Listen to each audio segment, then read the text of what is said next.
I keep on doing this because it keeps on making me feel better.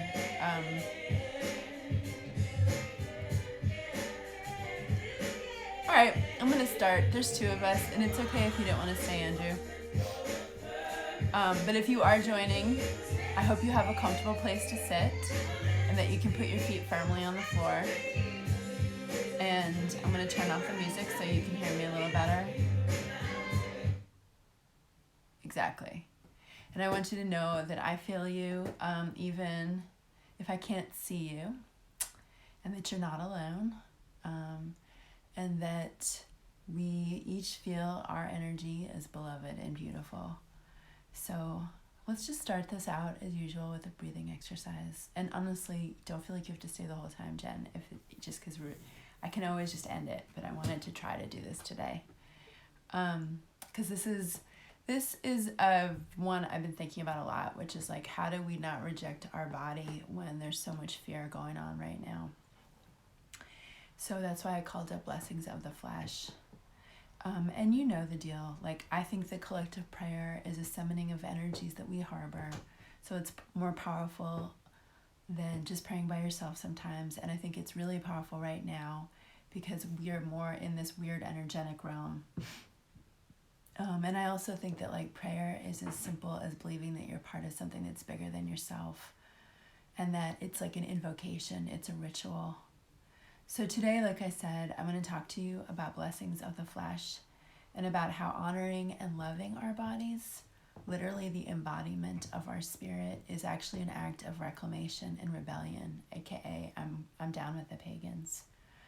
And I've been really thinking about Sappho, the lesbian Greek poet from the ancients, Sappho really understood that honoring your authentic delight and your authentic pleasure is the expression of your soul rather than the dissociation from it. So it's an act actually of subversion.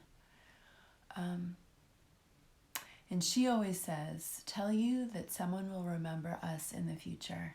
And so because of that, I sing these songs beautifully for my companions, the moon shining full when we maidens stand around the altar. So even if you're not a maiden, you're a maiden. So here is what I was thinking about today, which is we're going to start with a prayer of gratitude. Dear God, who is above us and around us and below us, and in fact us and more, thank you for this day. Thank you for everything that is common and therefore precious. Thank you for all of us together able to receive each other and you. Thank you for this portal of love and hope and truth that we're creating on this Indra's net that is the internet. Thank you for our essential workers, healthcare workers, delivery workers, farm workers, food workers, artists. Thank you for you. Thank you for me. Thank you that the earth is healing. Thank you that the spring is springing. Thank you for every time we're kind to ourselves and each other. Thank you for rivers and oceans and forests and meadows, flowers, herbs, sunsets, sunrises, cinema, music, literature, shelter, sunshine, health, and whatever financial resources that we have, whatever food we're lucky enough to eat. Thank you for truth tellers and soothsayers and all of our animals and cousins, which to my mind is all human beings. Thank you to anyone who shows us loving kindness, loving care. Thank you for our bodies that support us even when we don't support them. Thank you for the ways we're able to love ourselves, delight ourselves, experience pleasure. I just couldn't say pleasure ourselves with a straight face. Thank you for all the times we're able to share this delight with others. Thank you for change, even when it feels really scary. Thank you for the fact that everything passes, even quarantine, eventually, and everything bears light. Thank you for new solidarity. Thank you for new technology. Thank you for new modalities of love, friendship, work, patience, and compassionate care. Thank you. So let's just take a second and meditate on your own blessings. There really aren't any that are too small or too abstract, so just make a list right now in your head. The first 5 things that come to the top of your head, it doesn't have to be major at all. I always say thank you for my cat and thank you for lipstick, just to put it in perspective. But doing this lets the universe know that it's being acknowledged, and everybody likes acknowledgement, even the gods. Acknowledging your blessings opens a door to more blessings, and it also puts you in touch with the power and the gifts that you already have. If you're inclined today, express gratitude for the parts of your body that you love, for your body overall, for your health and the ways that you have health. And don't worry about all the ways that you don't right now. Just express gratitude for all of the amazing, miraculous ways that our health and our bodies have continued to sustain us. I'm going to give you a second.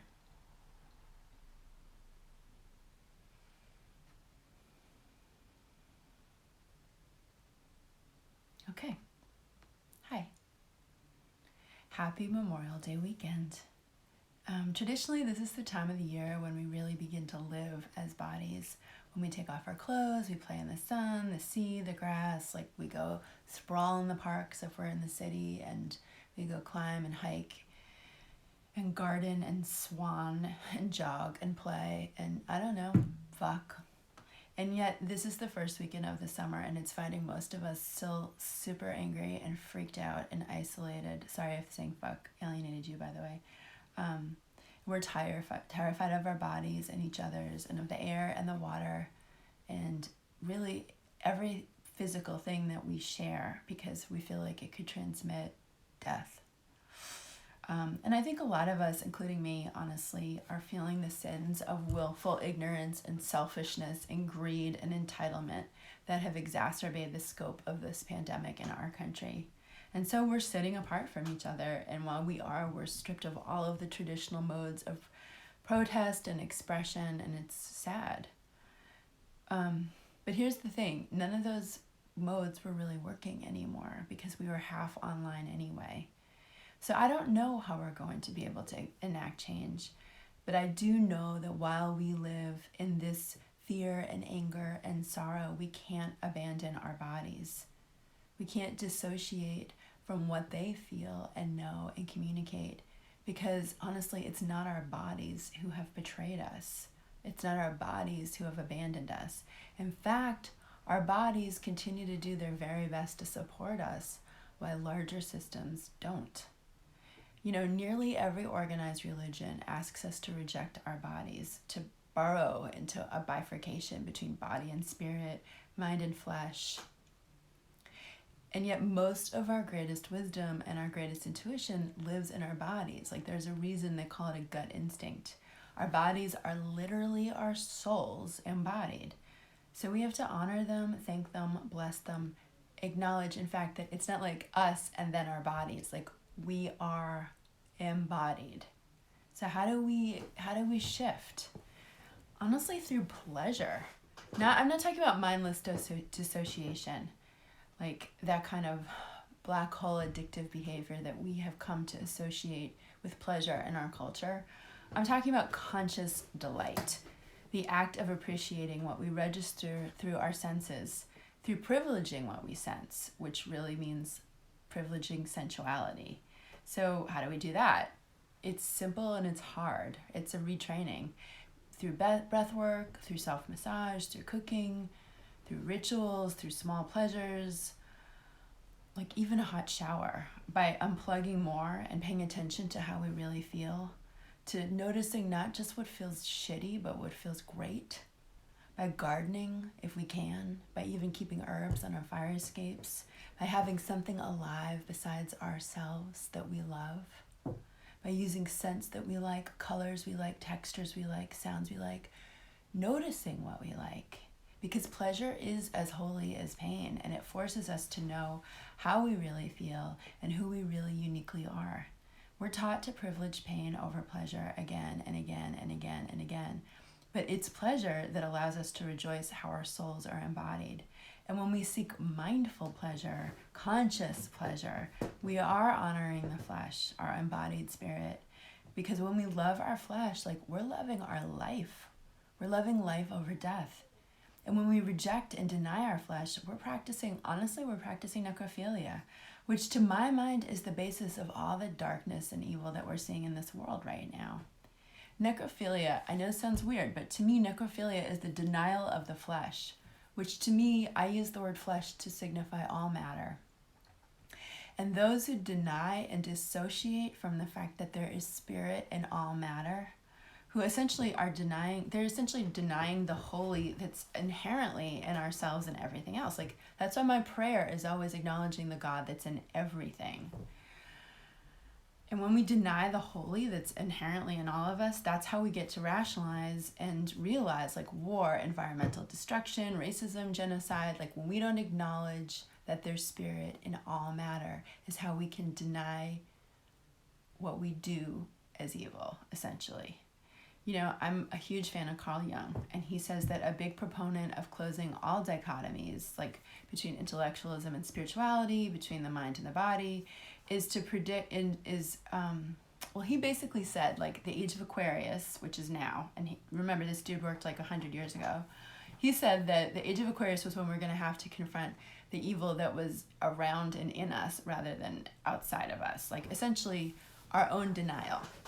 And he basically warned us that, like, one human being could do more harm to the natural world than all the other animals combined. And I think that the way that happens is when we get alienated from the fact that we are spirit and body, and that there's spirit in all other matter too. As long as we don't acknowledge that there's spirit in trees and leaves and stone and salt and even your super, super annoying neighbor, then we can rationalize great harm by dissociating from what we're doing, from dehumanizing, essentially. So staying conscious and staying appreciative by registering the beauty and the pleasure of everything that you can, like all the miraculous ways that everything actually works in nature, the miraculous ways that our body actually supports and serves us, is actually a way of subverting evil. It's a way of rejoining this world even when we can't physically be in it the way that we like to be. And this world, like, it deserves to be met on its terms. Like, so, I mean, how do we do this again? Like, honestly, it's not that complicated. Like, dancing, you know, consciously preparing a beautiful meal, going for a walk, stretching, resting, singing, stargazing, bird watching, tree hugging, meadow sitting, wandering, like, even doing the damn dishes is an act of radical appreciation if you stay present for it. And letting the instrument of your body express itself and appreciate it may not be the same as toppling patriarchy in one fell swoop, but it's a reclamation. It's a reclamation of the embodiment of spirit, which puts you in touch with your place in the beautiful order of nature that we are seeking to rejoin, hopefully soon. And that reminds us that there's spirit in all flesh, because all flesh is matter and everything is matter. Like, Einstein said that. Don't quote me. You know, matter into energy into matter. So honestly, do whatever it takes to find the things that you enjoy about being in this physical world, even if it's in just your physical body. Acknowledge the pain, don't dissociate from it. But it's not balanced to not also acknowledge pleasure, because that kind of practical attention is practical magic. It's like the sun that shows up every day, no matter what we've done the day before. To rejoin her is to rejoin our place in the universe, and we can't rejoin the world in a new way without honoring and rejoicing over the rich resources that she's always had. So Mary Oliver has this poem that I feel like is connected. She says, "How I go to the woods. Ordinarily, I go to the woods alone, with not a single friend, for they're all smilers and talkers and therefore unsuitable. I don't really want to be witnessed talking to the catbirds or hugging the old black tree. I have my way of praying, as you no doubt have yours. Besides, when I am alone, I can become invisible. I can sit on the top of a dune as motionless as an uprise of weeds until the foxes run by unconcerned. I can hear the almost unhearable sound of the roses singing. If you have ever gone to the woods with me, I must love you very much." So here is my help prayer for today. Dear God, who is above us and below us and around us and in fact us and more, help.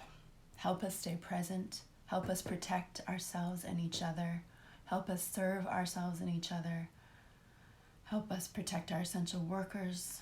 Help us find the resources that we need to rise. Help us sink, not swim. Help us survive and also thrive. Help us keep our bodies healthy. Help us keep our bodies happy. Help us honor and experience delight, pleasure, physical communion in ways that are helpful, grounding, joyous, constant. Help us embody radical receptivity, radical empathy, radical abundance, radical self-worth. Help us find a new economy of love. Help us find a new etiquette of love. Help our bodies and our souls and our environment and our infrastructures heal. Release that which was not working so we may rise into a frequency that does.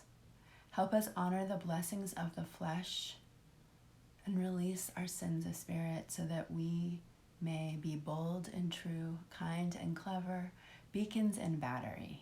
Help us live as love, for love is and always will be the only true currency. So I'm going to end with the Sappho poem. Well, I have a little more to say if you can hang in there. She says, "O blessed goddess, a smile on your immortal face. You asked what had happened this time, why did I call again, and what did I especially desire for myself and my frenzied heart? Who this time am I to persuade? Who is doing you wrong?" she says. "For even if she flees, soon she shall pursue, and even if she refuses gifts, soon she will once again give them. And if she doesn't love you, soon she shall love. Come to me now once again and release me from grueling anxiety. All that my heart longs for, fulfill, and be yourself my ally in love's battle. Some say an army of horsemen, some of foot soldiers, some of ships is the fairest thing on this earth, but I say it is what one loves." So today, I don't just feel my energy and yours, I actually do feel your actual bodies. And let's this week make extra love and gratitude attention. Let's direct extra love and attention to our bodies. Let's love up the parts we usually reject. Let's focus on what's working, not just what's not working. Let's thank Venus, Aphrodite, Prince, all those gods and goddesses of physical pleasure. Anyone and anything that reminds us to be extra soft, extra sweet, extra loving.